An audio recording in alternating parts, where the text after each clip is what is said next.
Hello दोस्तों, कैसे हो आप सभी। उम्मीद करता हूँ आप सभी बहुत अच्छे होंगे। मैं हूँ विवेक कुमार और आपके अपने परिवार में आपका स्वागत करते हैं टारगेट विद कैरियर में। साथियों, हम चलाने जा रहे हैं UP triple S C PET का प्रैक्टिस सेट में हमारे अंसार सर और प्रदीप सर और इधर अंकित सर और इधर में आप मुझे जानते तो पहले से ही होंगे, विवेक कुमार। ठीक है। इसमें जीएस का पोर्शन जो देखने वाले हैं हमारे अंसार सर और प्रदीप सर, और मैथ और हिंदी जो कराएंगे हमारे अंकित सर। ठीक है। बाकी जो पोर्शन बचा रीजनिंग का वो उसको मैं देखने वाला हूँ। तो शुरू करते हैं हम अपने अंसार सर से।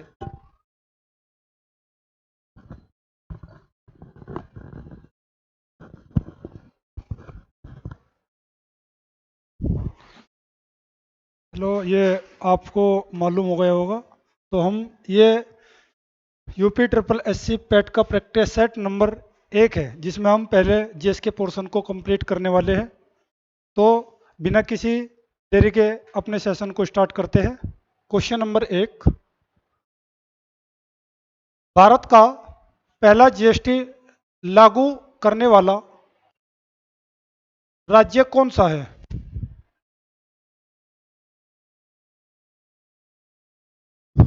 इसका राइट आंसर है option number A, Assam. GST को सबसे पहले असम ने लागू किया था। जीएसटी आया कब था? जीएसटी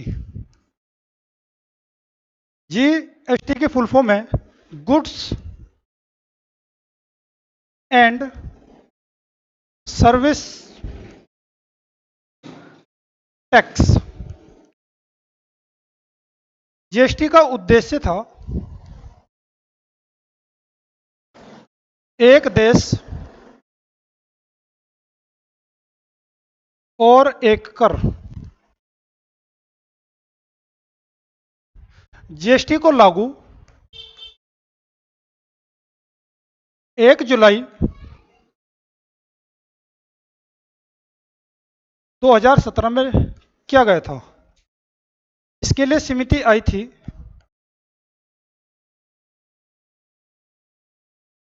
उस समिति का नाम आप कमेंट बॉक्स में बताएंगे। अगले क्वेश्चन पे चलते हैं। Question number 2। बंगाल विभाजन किस वायसराय के समय हुआ था? यानी कि जिस दौरान बंगाल विभाजन हुआ उस समय भारत का वायसराय कौन था? बंगाल विभाजन बंगाल विभाजन 20 जुलाई 20 जुलाई 1905 को हुआ था। अंग्रेजों की सिर्फ एक मंशा थी कि भारत के अंदर फूट डालो और राज करो। इसी के तर्ज पर लॉर्ड कर्जन ने बंगाल का विभाजन कर दिया था। दो हिस्सों में बंगाल को बांट दिया था, पूर्वी बंगाल और पश्चिमी बंगाल। पूर्वी बंगाल में असम, ढाका जो वर्तमान बांग्लादेश है, पश्चिमी बंगाल में बिहार और उड़ीसा। इस समय जो भारत का वायसराय था वो था लॉर्ड कर्जन। 1905 में ही सर्वेंट इंडिया सोसाइटी की स्थापना हुई। सर्वेंट इंडिया सोसाइटी की स्थापना हुई। सोसाइटी की स्थापना किसने की थी? गोपाल कृष्ण गोखले।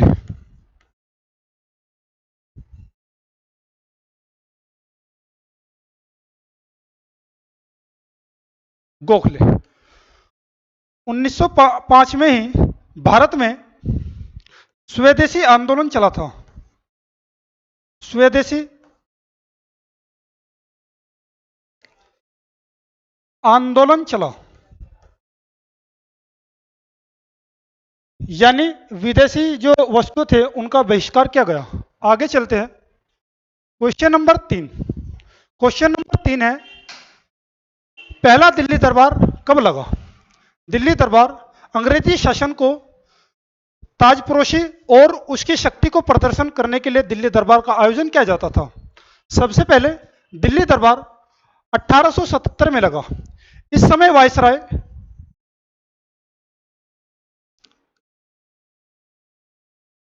लॉर्ड रिपन था। लॉर्ड लिटन पहला दिल्ली दरबार लगा। इस दिल्ली दरबार में महारानी विक्टोरिया को महारानी विक्टोरिया को विक्टोरिया को भारत की साम्राज्ञी घोषित किया और केसरे केसरे हिंद की उपाधि दी। दूसरा दिल्ली दरबार दूसरा दिल्ली दरबार 1903 में लगा। इस समय वायसराय लॉर्ड कर्जन था।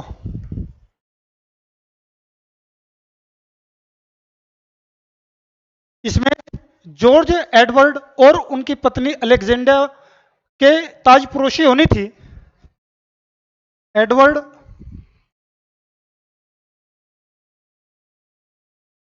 एडवर्ड सेवेंथ और उनकी पत्नी अलेक्जेंडिया अलेक्जेंडिया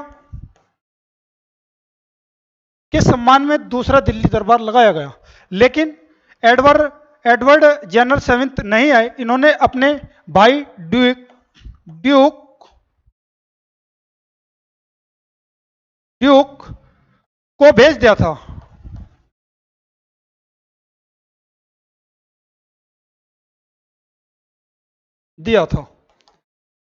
तीसरा दिल्ली दरबार 1911 में लगा।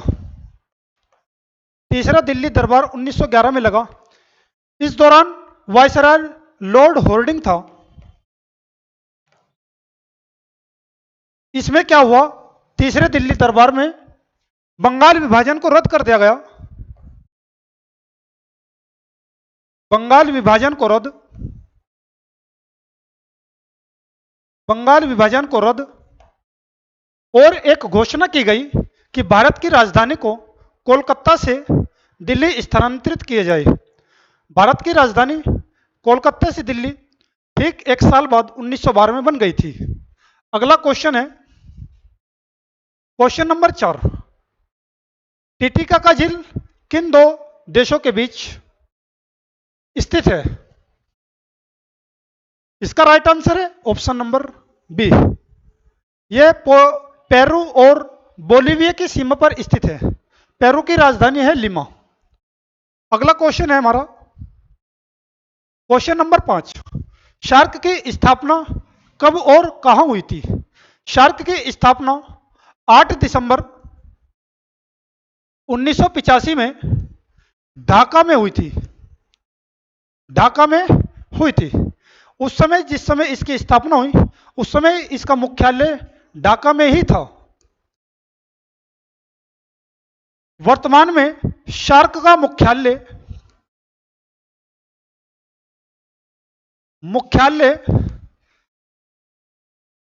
काठमांडू नेपाल में है। शार्क में 8 मेंबर है।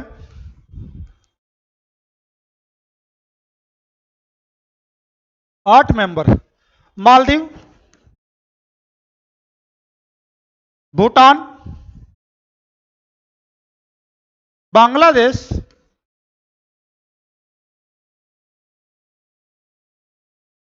नेपाल, अफगानिस्तान,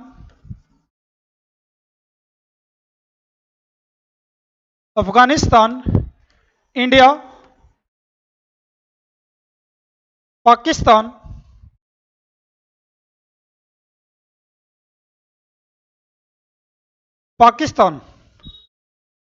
एक है श्रीलंका।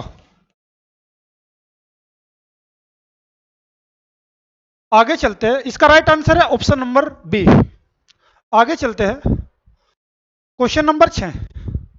बनारस घराना के संस्थापक निम्नलिखित में कौन है? इसका राइट आंसर है ऑप्शन नंबर बी। बनारस घराने से पंडित रामसाय संबंधित रखते हैं। एक है उस्ताद अली बख्श का संबंध किस घराने से है, हरिप्रसाद चौरसिया का किस घराने से संबंधित है, और पंडित बंसी महाराज का संबंध किस घराने से है। आप कमेंट बॉक्स में जरूर बताइए। आगे चलते हैं। आगे भारत में आपातकाल पहली बार कब लगा था। इसका रीजन यह था कि इंदिरा गांधी रायबरेली से चुनाव हार जाती है। 12 जून 1975 को इलाहाबाद हाईकोर्ट इनके चुनाव को अवैध घोषित कर देता है, जिस कारण ये भारत में आंतरिक अशांति को बताते हुए इमरजेंसी लगवा देती है। उस समय भारत के राष्ट्रपति फखरुद्दीन अली अहमद थे। जयप्रकाश नारायण ने जब आंदोलन शुरू किया तो इंदिरा गांधी ने, जो विपक्ष के नेता थे, वह अटल बिहारी वाजपेयी और मोरारजी देसाई और मदन मोहन मालवीय जी को जेल जाना पड़ा। ठीक, इसका राइट आंसर है ऑप्शन नंबर डी। 25 जून 1975 को पहली बार भारत में इमरजेंसी लगी थी। इस समय पीएम इंदिरा गांधी थी। इंदिरा गांधी और राष्ट्रपति फखरुद्दीन अली अहमद थे। फखरुद्दीन अली अहमद।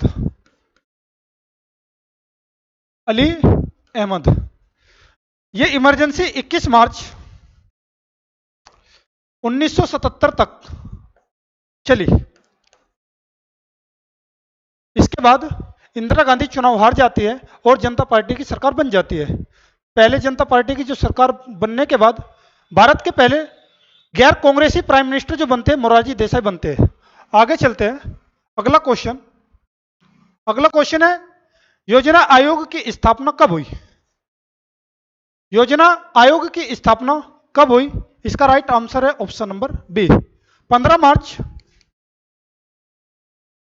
1950 को योजना आयोग की स्थापना हुई। इस समय भारत के प्राइम मिनिस्टर जवाहरलाल नेहरू थे। लाल नेहरू थे। इसका उद्देश्य था पंचवर्षीय योजना बनाना।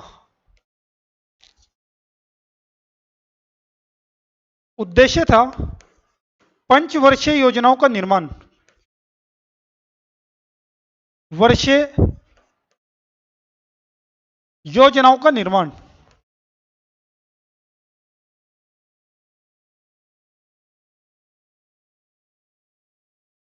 इसे खत्म करके भारत में नीति आयोग आ गया था। आगे चलते हैं। अगला क्वेश्चन है, भारत का कौन सा राज्य पुष्कर मेले के लिए प्रसिद्ध है। इसका राइट आंसर है ऑप्शन नंबर बी। पुष्कर मेला जो इसका आयोजन होता है, पुष्कर अजमेर में इसका आयोजन किया जाता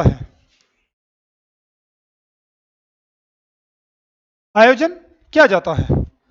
एक गुजरात में तरनेतर का मेला लगता है।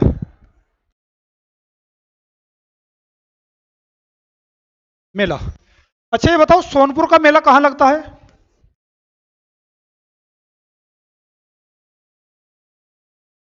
एक है श्यामला जी मेला कहां लगता है।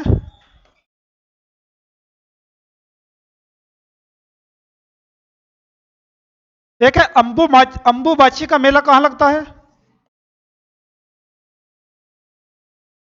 अंबुबाची का मेला, इनका आयोजन कहां होता है।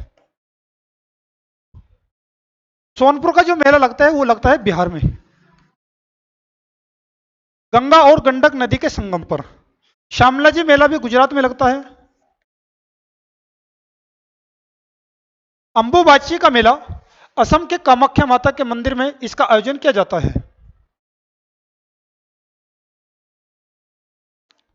आगे चलते हैं। Question number 10। उदयगिरी और खंडगिरी की गुफाएं कहां स्थित है। आप ये बताइए एलोरा की गुफाएं कहाँ हैं? एलोरा की गुफाएं, अजंता की गुफाएं, अजंता की गुफाएं, भीमबेटका की गुफाएं, भीमबेटका की गुफाएं,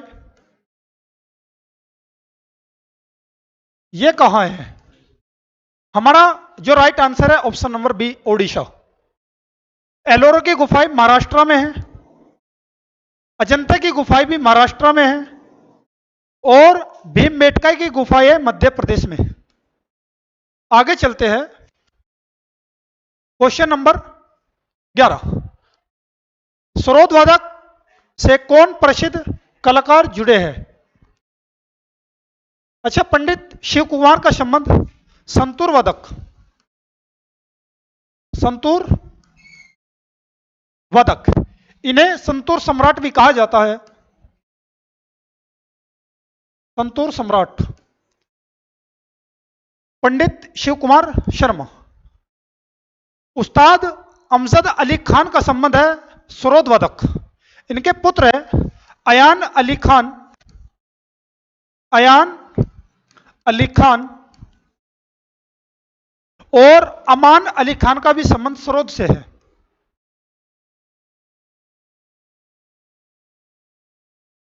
अमान अली खान का भी संबंध सरोद से है।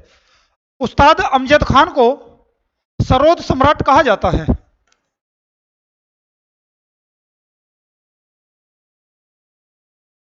ये एक है पंडित रविशंकर, इनका संबंध सितार से है। इनकी पुत्री है अनुष्का शंकर, अनुष्का शंकर इनकी पुत्री है, उनका संबंध भी सितार से है। उस्ताद बिस्मिल्लाह खान, इनका संबंध शहनाई से है। आगे चलते हैं, क्वेश्चन नंबर 12। मिजोरम का प्रमुख लोक नृत्य कौन सा है? छऊ। नोवा संस्कृति मंत्रालय के अनुसार, कृति मंत्रालय के अनुसार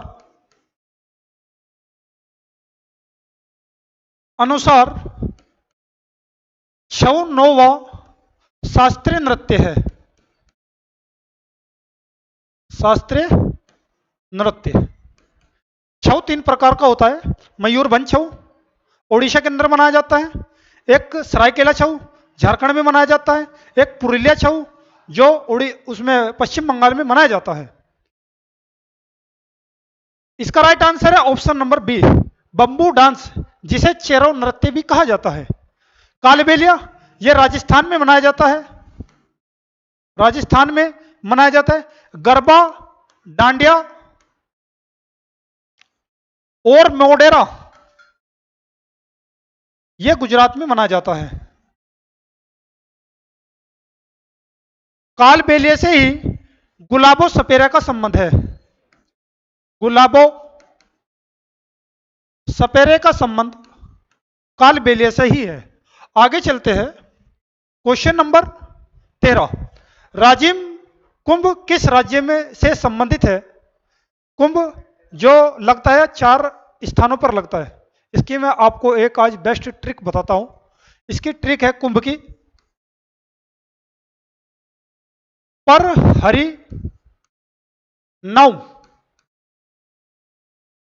पर से बन गया प्रयागराज, हरि से बन गया हरिद्वार, ना से बन गया नासिक, उससे बन गया उज्जैन। प्रयागराज, हरिद्वार, हरिद्वार, नासिक और उज्जैन। उज्जैन। प्रयागराज में गंगा और यमुना के संगम पर इसका आयोजन किया जाता है। हरिद्वार में यह गंगा के संगम पर होता है, और नासिक में गोदावरी नदी के तट पर इसका आयोजन किया जाता है। और उज्जैन में क्षिप्रा नदी पर इसका क्षिप्रा नदी के तट पर इसका आयोजन किया जाता है। इसमें पूछा है राजिम कुंभ, इसका संबंध किस राज्य से है? इसका राइट आंसर है ऑप्शन नंबर सी, छत्तीसगढ़। इसका संबंध है छत्तीसगढ़, यानी कि राजिम कुंभ छत्तीसगढ़ के अंदर लगता है। आगे चलते हैं अपने क्वेश्चन पर। क्वेश्चन नंबर 14, बेकिंग सोडा का रासायनिक नाम क्या है? इसका राइट आंसर है option number C, sodium bicarbonate. NaHCO3 इसका फॉर्मूला होता है। सोडियम क्लोराइड ये नमक होता है, ये होता है नमक NaCl। एक होता है सोडियम कार्बोनेट, ये होता है चूना। एक नहीं, ये होता है सोडियम कार्बोनेट बेकिंग सोडा, धावन सोडा, धावन सोडा, यानी कि कपड़े धोने वाला जो सोडा होता है ना, वो धावन सोडा होता है। कैल्शियम कार्बोनेट ये होता है चूना। इसका फॉर्मूला होता है CaCO3। अब हमारे अंकित सर आपको मैथ का पोर्शन कराने वाले हैं। जय हिंद दोस्तों, कैसे हो आप सभी। तो आज हम कवर करने वाले हैं अपने पैट का मैथ। तो चलते हैं अपने डायरेक्टली क्वेश्चनों पर। ठीक है, पहला क्वेश्चन है ये वाला। ठीक है, पहला क्वेश्चन है मैथ का ये वाला। 885 गुना 885 गुना 885 प्लस 115 गुना 115 गुना 115। ये भी 3 बार लिख रहा है और ये भी 3 बार लिख रहा है। तो दोस्तों यहाँ पर यदि हम इसको a मान लेते हैं और इसको कितना मान लेते हैं b, तो यहाँ पर कितना है a क्यूब और plus b cube, a cube plus b cube, और नीचे क्या लिख रहा है a square plus b square minus a into B, a into B. जो a cube plus b cube का दोस्तों फॉर्मूला होता है वो होता है a plus B, a plus B, a square plus b square minus A B, और पौन में जो लिख रखा है a square plus B square minus के ए बी। ये इससे पूरा का पूरा पोर्शन कैंसिल हो जाएगा, तो बचेगा क्या दोस्तों a plus B, a plus B. a की वैल्यू कितनी है यहाँ पर 885 और b की वैल्यू कितनी है यहाँ पर 115। यदि हम दोनों को ऐड करेंगे तो कितना आएगा 1000। तो इसका राइट आंसर कितना हो जाएगा 1000। चलते हैं अपने नेक्स्ट क्वेश्चन पर। नेक्स्ट क्वेश्चन है हमारा दोस्तों डीआई का। लगभग पैट में 5 डीआई आनी है, 5 या तो 4-4 के पोर्शन में आएगी या फिर 4 डीआई आएगी 5-5 क्वेश्चनों के पोर्शन में। बड़े ध्यान से करना है क्योंकि इसको समझना ही थोड़ा कठिन होता है और एक हल्की सी मिस्टेक आपका सिलेक्शन रोक सकती है दोस्तों। ठीक है, बड़ी ध्यान से करना है इसको बस। तो देखो इसने क्या कहा दोस्तों, जो दे रखा है कच्चे ऊन का उत्पादन, वो भी कहे में मीट्रिक टन में। कच्चे ऊन का उत्पादन कहे में दोस्तों मीट्रिक टन में। जो यहाँ पर ये दे रखे वर्षों की संख्या, वर्ष 2013-14, वर्ष 2000 लास्ट जो है 2021, वर्ष 2013-14 और लास्ट क्या दे रखा 2021। इधर दे रखे दोस्तों डाटा जो इन्होंने प्रॉपर दे रखा है, जो उत्पादन हुआ उसका मीट्रिक टन में डाटा दे रखा है। चलते हैं क्वेश्चन पे। क्या कहा उसने, 8 वर्षों के दौरान औसत उत्पादन था। 8 वर्षों के दौरान औसत उत्पादन था। तो पहले समझते हैं औसत का फॉर्मूला। औसत बराबर क्या होता है, कुल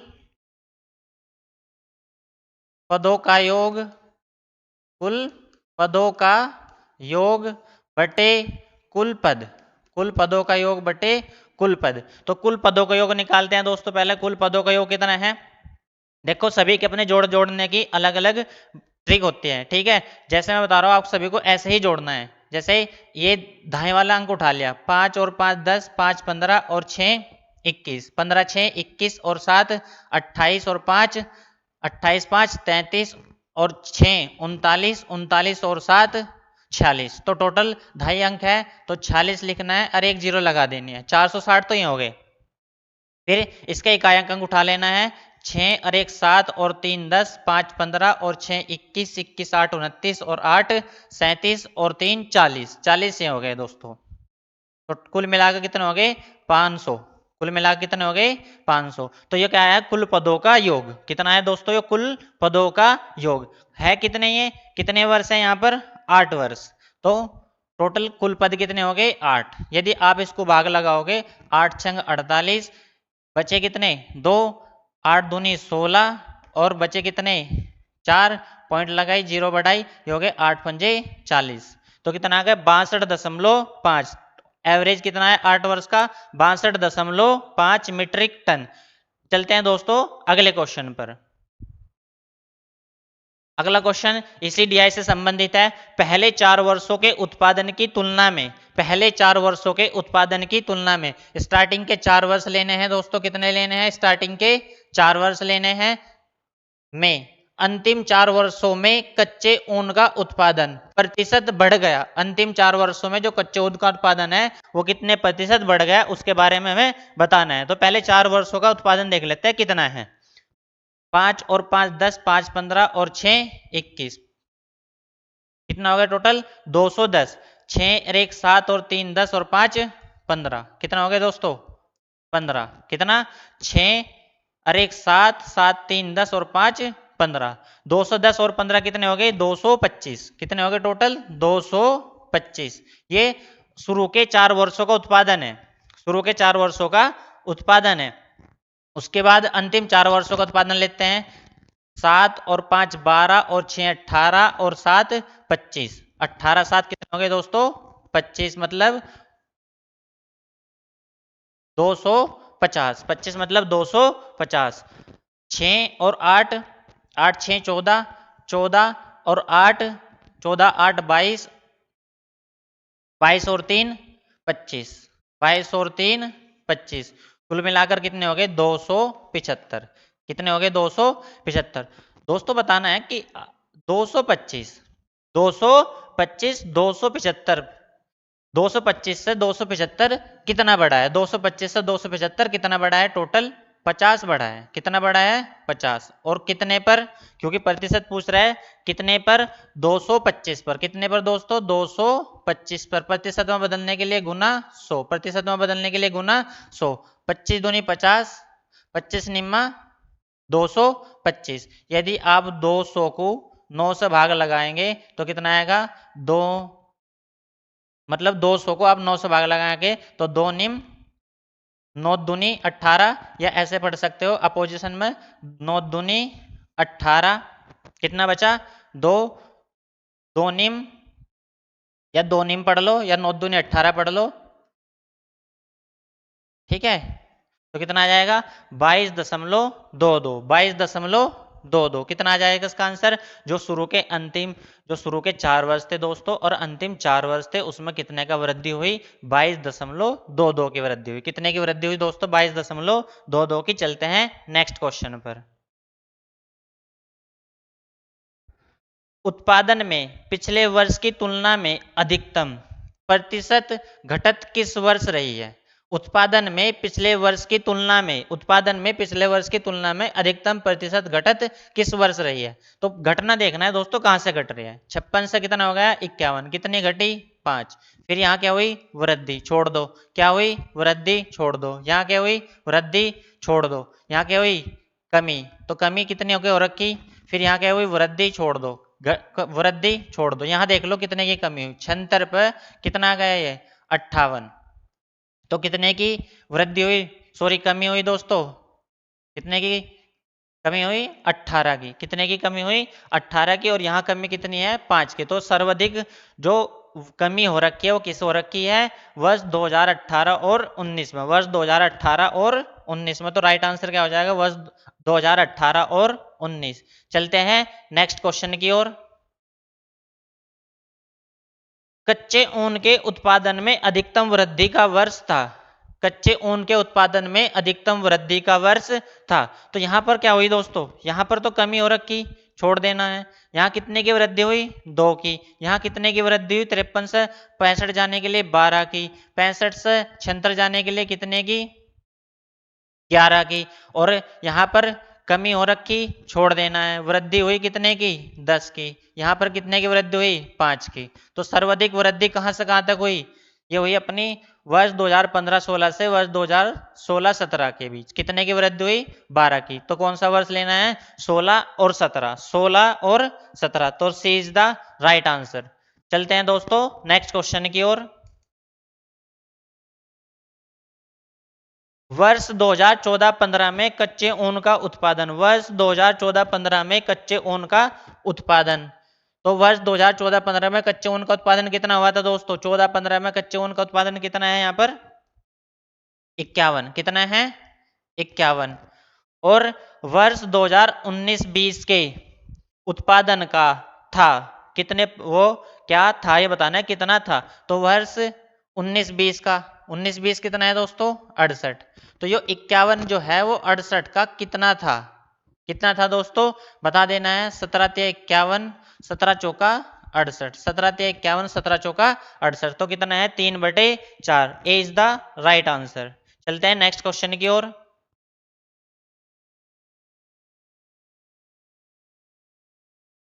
देखो कितना सरल क्वेश्चन है, बस क्या करना है, हर का परिमेयकरण करना है। ऐसे क्वेश्चनों को करने के लिए सबसे पहले क्या करना है, हर का परिमेयकरण, हर का परिमेयकरण। तो देखो पहले क्वेश्चन, √5 माइनस √3 बटे √5 प्लस √3। जो हर का परिमेयकरण करते हैं दोस्तों वो किसके बेस पर करते हैं? हर के बेस पर। जो हर का साइन है उसके जस्ट अपोजिट साइन से इसमें क्या करते हैं, मल्टीप्लाई करते हैं सेम संख्याओं में घटाने पर, सेम संख्या जो लिख रखी है उनको घटाने पर। तो √5 माइनस √3 बटे √5 माइनस के √3। जो ऊपर है दोस्तों वो क्या बन गया?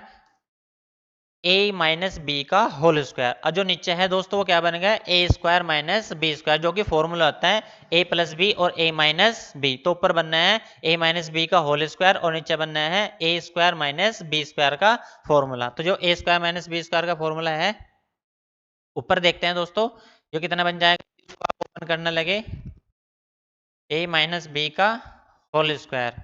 और जो नीचे बनना है दोस्तों क्या बनना है? a² माइनस के बी स्क्वायर। ये वाले फॉर्मूले बनने हैं, उसी बेस पर करते हैं अपना ये क्वेश्चन। तो क्या बन जाएगा? a² मतलब √5 का स्क्वायर करेगा तो 5 आएगा, प्लस b² √3 का स्क्वायर करेगा तो कितना आएगा? 3, माइनस 2ab अपॉन 5 माइनस 3 कितना आ जाएगा? 8 माइनस 2, 5 3 जा 15, और ये कितना आ जाएगा? 5 में से 3 जाने के बाद 2, कॉमन कितना ले लेंगे दोस्तों? 2, 4 माइनस √15 बटे 2, 2 से 2 कैंसिल, राइट आंसर कितना आ जाएगा? 4 माइनस √15। तो राइट आंसर कौन सा हो जाएगा अपना? B is the right answer, B is the right answer. चलते हैं नेक्स्ट क्वेश्चन की ओर। DI देखो, विभिन्न महीनों में 4 शेयर ब्रोकर में खुले खातों की संख्या दे रखी सैकड़ों में। ये अपने क्या है? ब्रोकर है, जिसको हम बोलते हैं दलाल। ब्रोकर किसको बोलते हैं? जो दलाल होते हैं उसको बोलते हैं। यहाँ है महीनों की संख्या, जैसे मई, जून, जुलाई, अगस्त और सितंबर। उसके बाद क्वेश्चन पढ़ते हैं अपने, किस शेयर ब्रोकर में खुले खातों की औसत संख्या महत्तम है? खुले खातों की औसत संख्या क्या है? महत्तम है। पहला ब्रोकर है कौन सा? एंजल, फिर शेर खान, फिर जैरोदा, फिर ट्रेडबुल। तो इनकी औसत संख्या बतानी है किसकी है। कितने महीने टोटल हमारे पास? 5 महीने हैं जिनकी हमें औसत संख्या बतानी है। तो औसत निकालने के लिए सभी के 5-5 महीने हैं, तो सबसे अच्छा तरीका है कि इन सभी का सम निकाल लो। सम कितना आने वाला है वो निकाल लेते हैं, सम कितना आने वाला है। तो एंजल का निकालते पहले सम कितना आने वाला है। 2 और 2 4 और 3 7, 7 6 13, 7 6 13 और 5 18, 13 और 5 18 मतलब 180, 180। 5 और 8, 8 5 13, 13 और 5 18, 18 5 23 और 23 और 5 28। इसमें कितना जोड़ देना है दोस्तों? 28। 180 में 28 जोड़ेंगे तो कितना हो जाएगा? 208। कितना हो जाएगा? 208। फिर शेर खान में देखते हैं, 2 और 1 3, 3 और 3 6, 6 और 3 9, 9 4 13, कितना हो गया? 130, 130। 2 और 8 10, 2 12 और 12 और 5 17, टोटल कितने हो गए? 160। 147। कितना हो गया दोस्तों? 147। यहाँ 3 और 4 7, 7 और 5 12, 12 3 15 और 4 19, 190। उसके बाद जोड़ते हैं 5 और 5 10, टोटल कितना हो गया? 200। कितना हो गया? 200। जो समाया वो इतना आ गया 200। फिर 3 और 4 7, 7 और 4 11, 11 और 4 11 4 सॉरी 11 और 5 11 और 5 16, 16 और 6 22, 16 और 6 22, मतलब 220। 220। 5 और 2 7। अब इनको जोड़ लेते हैं। 5 और 2 7, 7 और 5 12, 7 और 5 12, तो टोटल कितना हो गया? 232। टोटल कितना हो गया दोस्तों? 232। तो अभी हम सभी का क्या निकालना है? औसत निकालना है। वो कह रहा है ना, किस शेयर ब्रोकर में खुले खातों की औसत संख्या महत्तम है। खुले खातों की औसत संख्या क्या है? महत्तम है, उसके बारे में बताना है। तो यहाँ चेक करो, क्योंकि सभी संख्याओं को कितने से भाग लगाने वाले हैं दोस्तों? 5 से। सभी को कितने से भाग लगाने वाले हैं? 5 से। तो हमें पता है कि सभी का हर जो है वो इक्वल है। सभी का हर क्या है? यहाँ पर इक्वल है। यदि इक्वल हर होता है तो चेक कर लेते हैं कि अंश किसका सबसे बड़ा है। अंश किसका सबसे बड़ा है? तो ये कितना है? 208, ये 147, 200 और 232। तो सबसे बड़ा अंश किसका है? 232। 232 किसको शो कर रहा है? ट्रेड बुल को। तो यहाँ पर जो औसत है वो किसका ज्यादा आने वाला है? ट्रेड बुल का। कितना? 232। ठीक है। उसके बाद चलते हैं दोस्तों आगे नेक्स्ट क्वेश्चन की ओर। यहां पर है ट्रेड बुल में खुले खातों की संख्या का औसत। ट्रेड बुल में खुले खातों की संख्या का औसत। ट्रेड बुल में कितने खाते खुले थे? 232। कितने खाते खुले थे ट्रेड बुल में? 232। तो ट्रेड बुल में दोस्तों कितने खुले थे? 232। ट्रेड बुल में खुले थे 232। और शेर खान में कितने खुले थे? 147। कितने खुले थे? 147 खुले खातों, है ना। ट्रेड बुल में खुले खातों की संख्या का औसत शेर खान में खुले खातों की संख्या के औसत का लगभग कितने प्रतिशत कम या ज्यादा था? यदि मैं इसका औसत निकाल लूं तो इसको भी कितने से भाग लगाएंगे? 5 से। और इसको भी कितने से भाग लगाएंगे? 5 से। ठीक है दोस्तों। तो औसत निकालने से यहाँ कैलकुलेशन बड़ी होने वाली है। औसत ना निकाल कर जो इसकी रियल वैल्यू है उन्हीं पर चेक करते हैं। तो ये कितना ज्यादा है? 232। 147 से 232 कितना ज्यादा है? यूं चेक करते हैं। 232 जो है वो 147 पर कितना ज्यादा है? तो कितना हो गया दोस्तों? यहां पर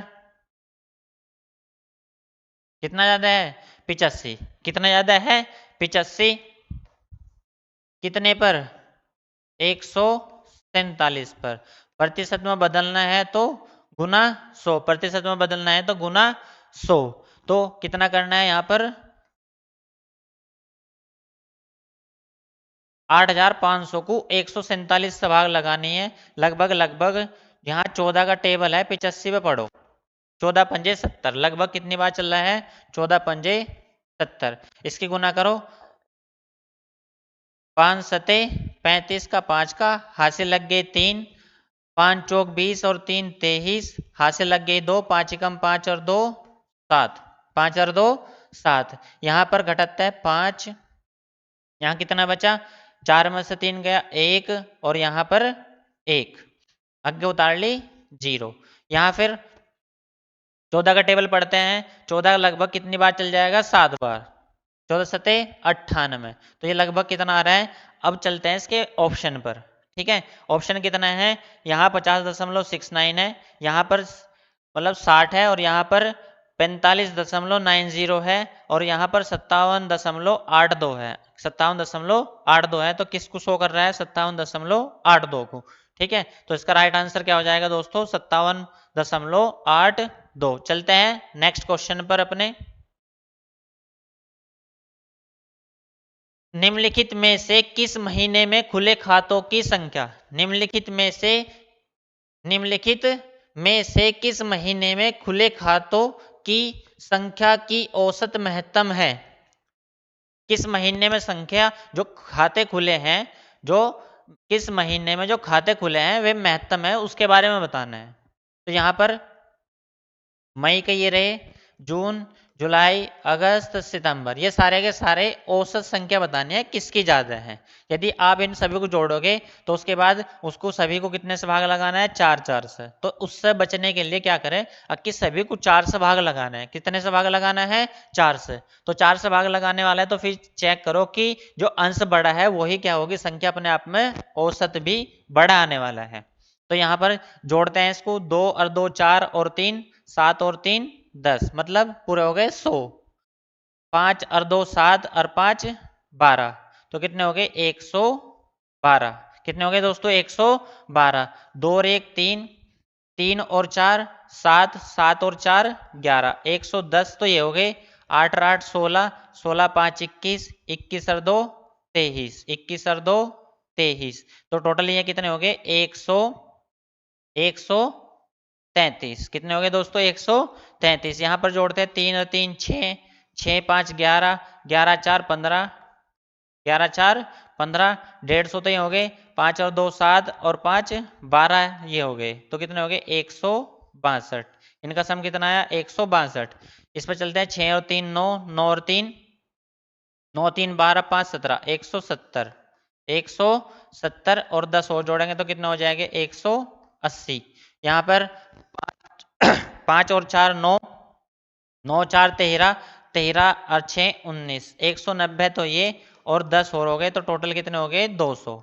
टोटल कितने हो गए 200। ये तो आ गए टोटल सम। इनका सभी का क्या आ गया सम। सभी को कितने से भाग लगाना है 4 से। सभी को कितने से भाग लगाना है दोस्तों 4 से। सभी को कितने से 4 4 से भाग लगाना है। तो देखो सभी को 4 से भाग लगाया जा रहा है तो चेक करो अंश किसका बड़ा है। चेक करना है अंश किसका बड़ा है। तो किसका अंश बड़ा है, सितंबर महीने का। किसका अंश बड़ा है, सितंबर महीने का। तो औसत भी किसका बड़ा आने वाला है, सितंबर माह का। औसत भी किसका बड़ा आने वाला है, सितंबर माह का। तो राइट आंसर क्या हो जाएगा दोस्तों उसका, सितंबर। क्या हो जाएगा, सितंबर। चलते हैं अपने नेक्स्ट क्वेश्चन पर। मई से सितंबर तक, मई से सितंबर तक एंजल में खुले खातों की संख्या, एंजल में खुले खातों की संख्या। तो जो मई से लेना है सितंबर तक, अपने कहां से कहां तक जाना है, मई से लेना है सितंबर तक। टोटल सम कितना बैठ रहा था दोस्तों उसका 208। कितना था 208 की संख्या से जेरोधा में खुले खातों की संख्या का अनुपात क्या है। जेरोधा में कितना बैठ रहा था दोस्तों, यहां पर ये कितना बैठ रहा था 200। ये कितना बैठ रहा था 200। 208 200 का जो अनुपात बताना है कितना है। तो लगभग ये कितना है दोस्तों, एक से ज्यादा। कितना है ये, एक से ज्यादा। यदि कट करोगे तो दोस्तों यहां पर आपको टाइम ही खर्च होने वाला है। उससे बचने के लिए एक स्मार्ट अप्रोच लगाओ, बाय ऑप्शन पकड़ो। जो जिसका ऑप्शन एक से ज्यादा है वो इसका आंसर है। एक से ज्यादा, अब चेक करो एक से ज्यादा कौन कौन है। तो ये तो बी तो हट जाएगा क्योंकि वो एक से कम है। बी तो क्या हो जाएगा, हट जाएगा क्योंकि वो एक से कम है। एक से कौन कौन ज्यादा है, ए सी और डी। तो यहाँ चेक करते हैं अब जा, लगभग कितना ज्यादा है 8। कितना ज्यादा है 8। इसको चेक कर लेते हैं। मतलब ऐसे 200 जो 8 है ये कितना बैठेगा, लगभग लगभग 1.04। कितना बैठ जाएगा 1.04। कितना बैठ जाएगा दोस्तों 1.04। तो इसका राइट आंसर कौन सा हो जाएगा, ए इज द राइट आंसर। चलते हैं नेक्स्ट क्वेश्चन की ओर।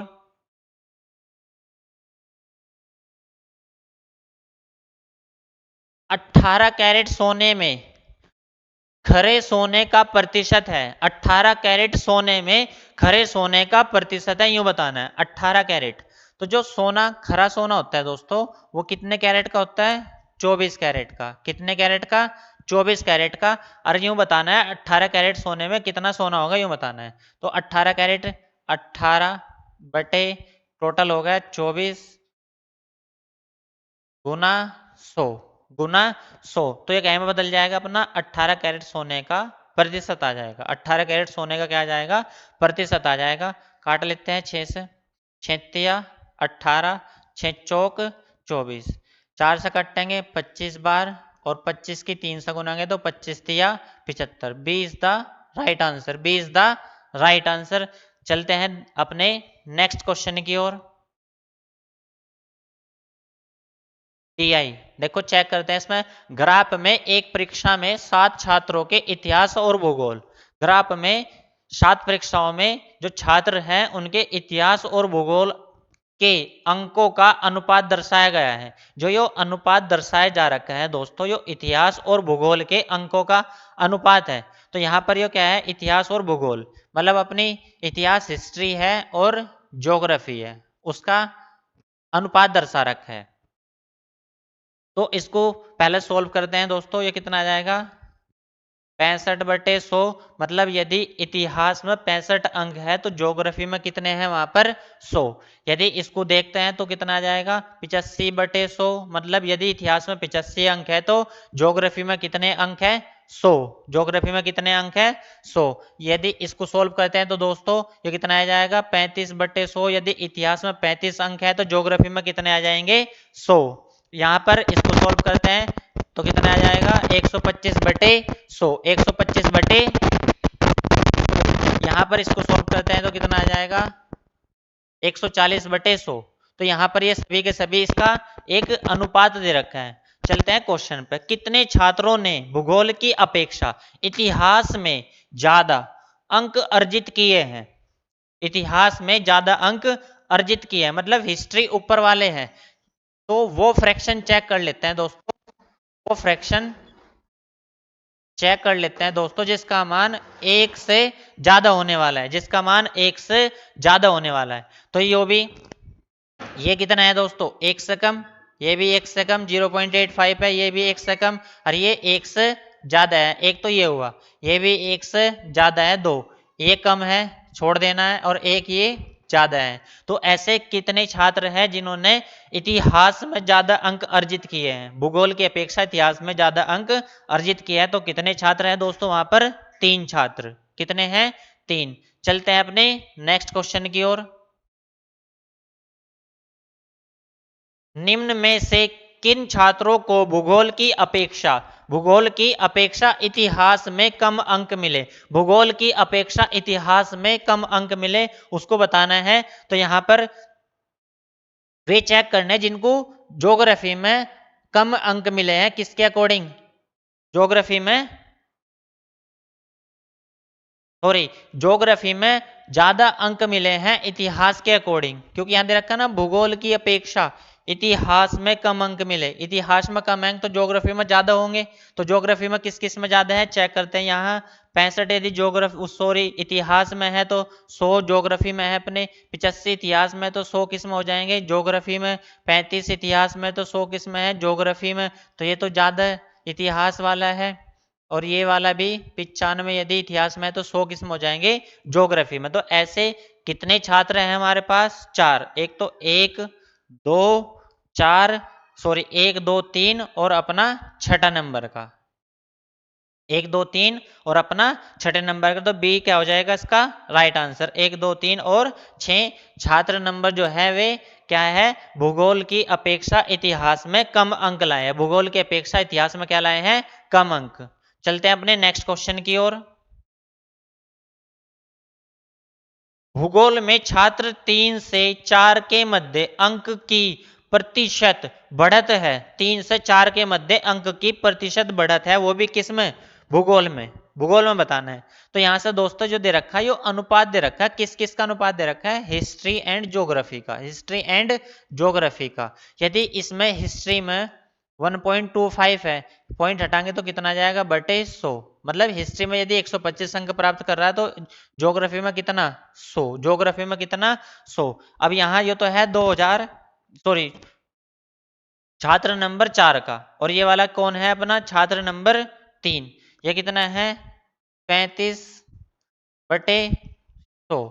तो 100 से 100 की बढ़त हो रही है। यहाँ क्या हो सकता है कि बढ़त हो रही हो, क्योंकि अनुपात जो रहता है वो रियल वैल्यू को क्या करता है एक्सपोज करता है। रियल वैल्यू तक नहीं बताता कि एक्सपोज करता है कि उसके बीच क्या संबंध है, उनके बारे में हमें एक्सप्लेन करता है अनुपात। ठीक है, तो यहां पर क्या है, यहां पर क्या हो जाएगा डाटा अपर्याप्त। डाटा अपर्याप्त इनसफिशिएंट डाटा, इनसफिशिएंट डाटा। चलते हैं अपने नेक्स्ट क्वेश्चन की ओर। इतिहास भूगोल के अधिकतम अनुपात, इतिहास और भूगोल के अधिकतम अनुपात और न्यूनतम अनुपात का अंतर, इतिहास भूगोल के अधिकतम अनुपात और न्यूनतम अनुपात का अंतर। अधिकतम अनुपात कितना है दोस्तों यहाँ पर 1.55 और न्यूनतम कितना है 0.35। इन दोनों का अंतर कितना आ जाएगा 1.20। 1.20 इज द राइट आंसर। चलते हैं अपने नेक्स्ट क्वेश्चन की ओर। छात्र 4 को भूगोल में 60 अंक मिले। छात्र 4 को भूगोल में 60 अंक मिले। यहां पर चेक करते हैं 4 को, पहले 4 का डाटा उठाते हैं दोस्तों। ये अपने history and geography, history and geography. तो ये कितना आ जाएगा 125/100, 25 पंजे 125 और 25 चौके 100। मतलब यदि इतिहास वाले छात्र को 5 अंक मिल रहे हैं तो ज्योग्राफी वाले छात्र को कितने अंक मिल रहे हैं यहाँ पर 4। पर वो क्या है कितना रहा 60। तो मतलब 4 और 60 में अपने कोई रिलेशन है। तो हम ऐसे लिख सकते हैं 4 यूनिट का जो मान है, 4 यूनिट का मान जो है वो कितना है 60। यदि 4 यूनिट का मान 60 है तो 5 यूनिट का मान कितना होगा। तो उसको कैसे निकाल लेंगे, पहले 1 यूनिट का मान निकाल लें। तो 1 यूनिट का मान कितना 15। तो 5 यूनिट का मान कितना आ जाएगा, डायरेक्टली 15 से इसमें क्या करेंगे गुना। तो कितना आ जाएगा 15 पंजे 75। कितना आ जाएगा 15 पंजे 75। सी इज द राइट आंसर 75। चलते हैं अपने नेक्स्ट क्वेश्चन की ओर। यहां पर है टीवी सेट का मूल्य 30% बढ़ाने पर उसकी बिक्री 20% बढ़ गई। टीवी सेट का मूल्य यदि हम 30% घटाने पर उसकी बिक्री कितनी बढ़ी 20% तक बढ़ गई। दुकानदार की आय पर उसका क्या प्रभाव पड़ा। दुकानदार की आय पर उसका क्या प्रभाव पड़ा उसके बारे में बताना है। तो इसके 2 तरीके हैं दोस्तों। फर्स्ट मेथड समझाते हैं आपको। पहला मेथड है फ्रैक्शन मेथड। जो 30% जो है 30% की जो फ्रैक्शन वैल्यू है वो कितनी है 3/10। कितनी है 3/10। यदि उसकी जो वैल्यू है वो पहले 10 थी तो अब कितनी कम हो गई 3। यदि उसकी मान 10 था तो अब कितना हो गया 3 कम हो गया, मतलब 7 रह गया उसका। फिर जो उसकी बिक्री है वो 20% तक बढ़ गई। उसकी बिक्री कितनी परसेंट तक बढ़ गई 20% तक। जो 20% की फ्रैक्शन वैल्यू होता है वो 1/5। मतलब यदि वैल्यू 5 थी तो 1 बढ़ गई तो टोटल कितनी हो गई 6। यदि इसका मान 5 था तो अब कितना हो गया 6। तो ये कितना हो गया 10 पंजे 50 और ये कितना होगा 6 सते 42।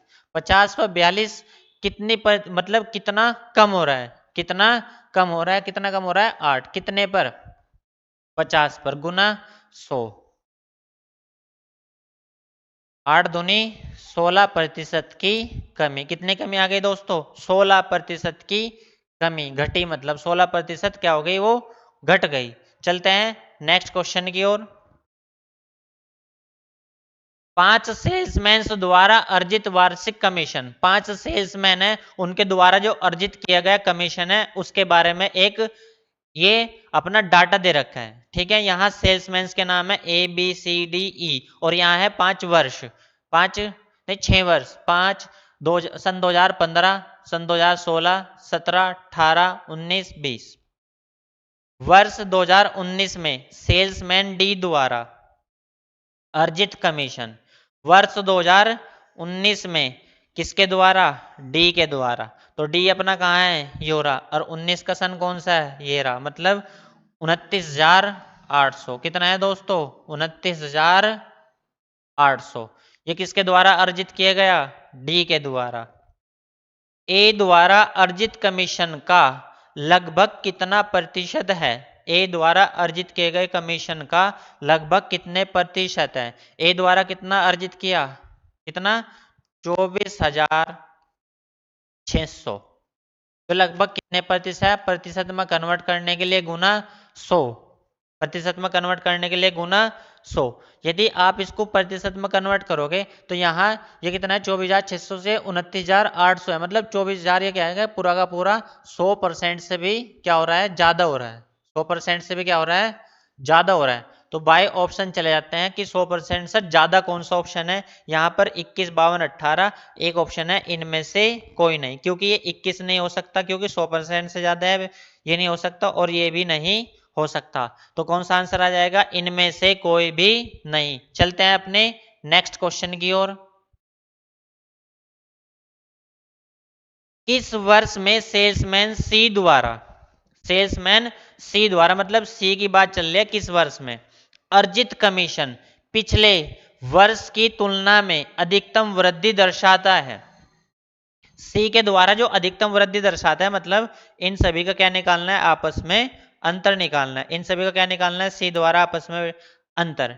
ठीक है, 27,800 में से 26,200, 27,800 में से 26,200 घटाने हैं। 26,200 कितने का है? 1600 का। कितने का अंतर आया? 1600 का। कितने का अंतर है दोस्तों यहाँ पर? 1600 का। अब 28,200 में तो 27,800 घटाने हैं। 28,200 में से, ठीक है, कितने का है? यहाँ 28,000 कितना है दोस्तों? 200 है। यहाँ 27,800 है। तो कितने की वृद्धि हुई? 400 की वृद्धि। 29,100 में से 28,200 घटाने हैं। 29,100 में से 29,100 माइनस 28,200, 28,200 कितने की है? 900 की। कितने की वृद्धि हुई दोस्तों? 900 की। और यहाँ कितने की वृद्धि हुई? 300 की वृद्धि। और यहाँ पर कितने की वृद्धि हुई? 600 की वृद्धि। तो पिछले वर्ष के अनुसार जो अगला वर्ष है उसमें सर्वाधिक वृद्धि किस वर्ष में दर्शाई जा रही है? तो वर्ष 2016, वर्ष 2016। D is the right answer, D is the right answer. चलते हैं नेक्स्ट क्वेश्चन की ओर।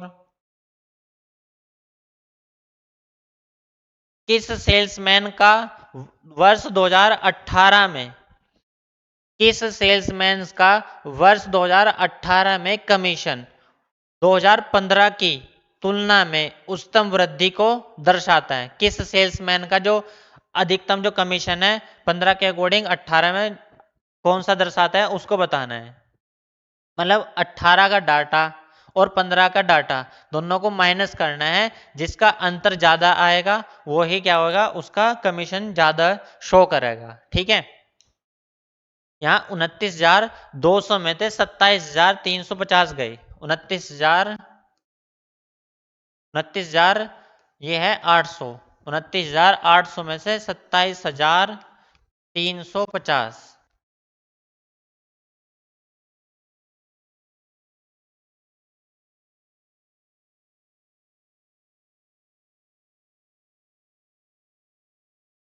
पहले कितना आ गया दोस्तों? 2450। कितने का अंतर आया? 2450 का।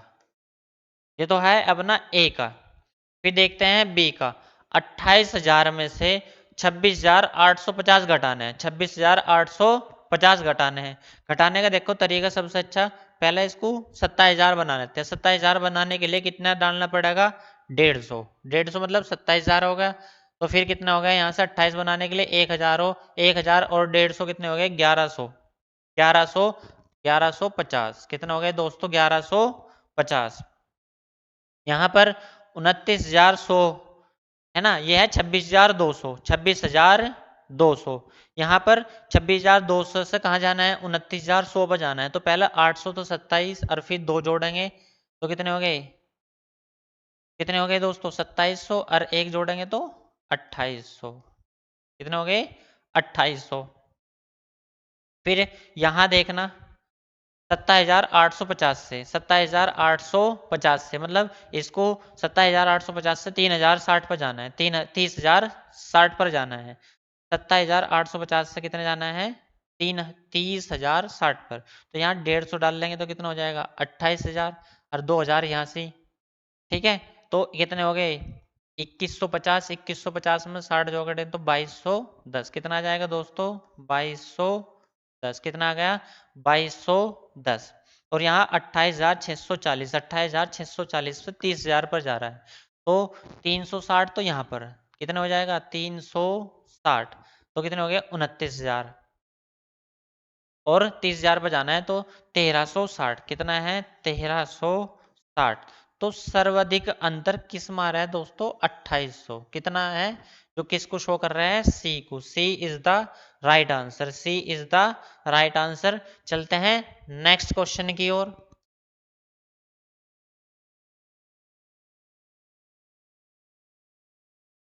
वर्ष 2018 में बी का कमीशन, वर्ष 2018 में बी का कमीशन पांचों सेल्समैन के उसी वर्ष के कुल कमीशन का लगभग कितना प्रतिशत था। वर्ष 2018 में बी का कमीशन, बी ये रहा, वर्ष 2018 ये रहा, मतलब 28,000, कितना है दोस्तों 28,000। और इसी वर्ष में पांच के पांच जो सेल्समैन थे उन्होंने कितना कमीशन अर्जित किया, उसका लगभग कितना प्रतिशत है 1,46,960। प्रतिशत में कन्वर्ट करने के लिए गुना 100, प्रतिशत में कन्वर्ट करने के लिए गुना 100। यदि आप इसकी एक जीरो से जीरो कट करेंगे, लगभग यदि आप कैलकुलेशन करने बैठ गए दोस्तों तो लगभग इसी में 200-2.5 मिनट चले जाएंगे। ठीक है, तो इसके लगभग जाते हैं कितना है 14, जो 28,000 है वो 1,46,960 का लगभग कितना परसेंट बैठेगा 20 के आसपास, कितना प्रतिशत बैठ जाएगा 20 के आसपास। तो देख लो इनमें से कौन सा है 19.05, जो 19.05। चलते हैं नेक्स्ट क्वेश्चन की ओर। तो यहां पर आ जाते हैं अपने करंट के क्वेश्चन, जिसको प्रदीप सर करवाने वाले हैं। ठीक है, चलते हैं प्रदीप सर के पास।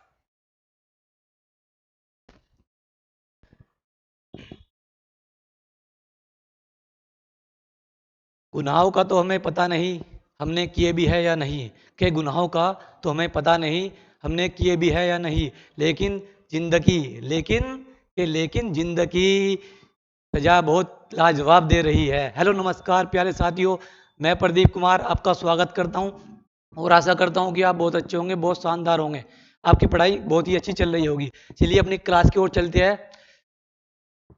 क्वेश्चन नंबर वन दिया गया है प्यारे साथी। क्वेश्चन नंबर वन दिया गया है, हाल ही में जगदीप धनखड़ ने स्वास्थ्य कारणों का हवाला देते हुए किस पद से इस्तीफा दिया है। हाल ही में जगदीप धनखड़ ने स्वास्थ्य कारणों का हवाला देते हुए किस पद से इस्तीफा दिया है। विपक्ष के नेता, उपराष्ट्रपति, मुख्य न्यायाधीश या लोकसभा अध्यक्ष। तो प्यारे साथी बात करते हैं जगदीप धनखड़ जी की। जगदीप धनखड़। अच्छा, ये कौन से क्रम के उपराष्ट्रपति थे? ये कौन थे? उपराष्ट्रपति क्या थे प्यारे साथी? ये उपराष्ट्रपति कौन से क्रम के थे?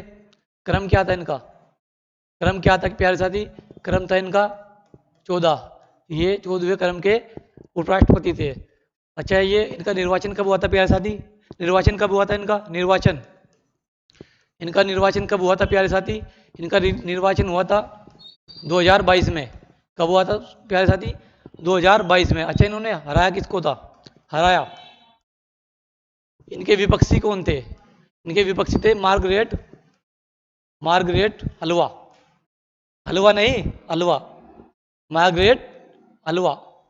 इन्होंने इनको हराया था प्यारे साथी।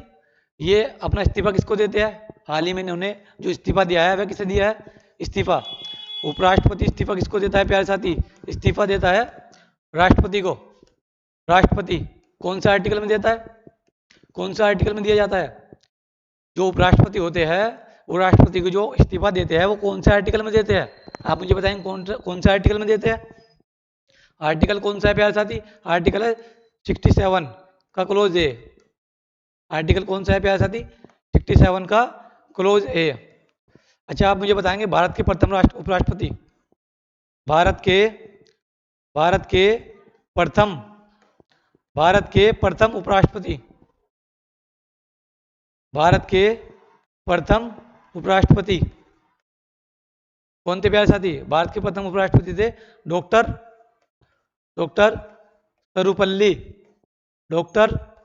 सर्वपल्ली राधाकृष्णन राधा कृष्णन। राधा कृष्णन। अब बात करते हैं प्यारे साथी, कौन सा आर्टिकल में ये बताया गया है कि भारत का एक राष्ट्रपति होगा? कौन सा आर्टिकल में बताया गया है कि भारत का एक राष्ट्रपति होगा, एक राष्ट्रपति हो, उपराष्ट्रपति होगा, उपराष्ट्रपति होगा, भारत का एक उपराष्ट्रपति होगा।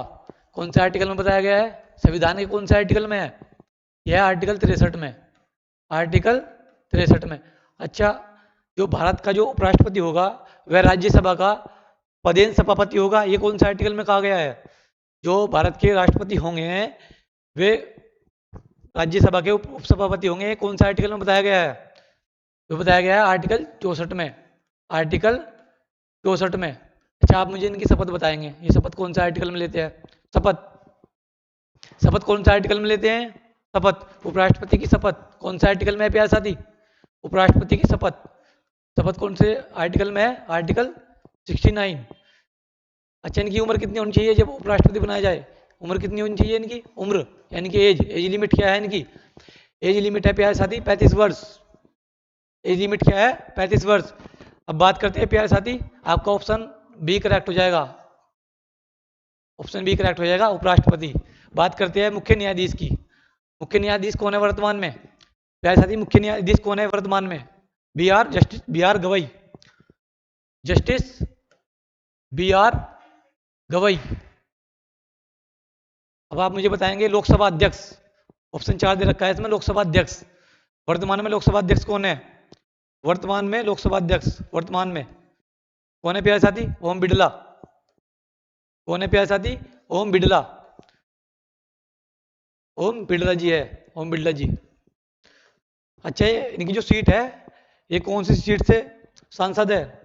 ओम बिड़ला जी जो भारत के लोकसभा है, जो इसके जो अध्यक्ष है, ये कौन सी सीट से है? इनकी सीट है कोटा।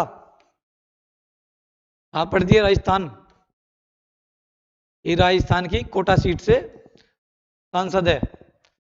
पैदा हो गया प्यारे साथी। चलिए नेक्स्ट क्वेश्चन की ओर चलते हैं। Question number 2, question number 2,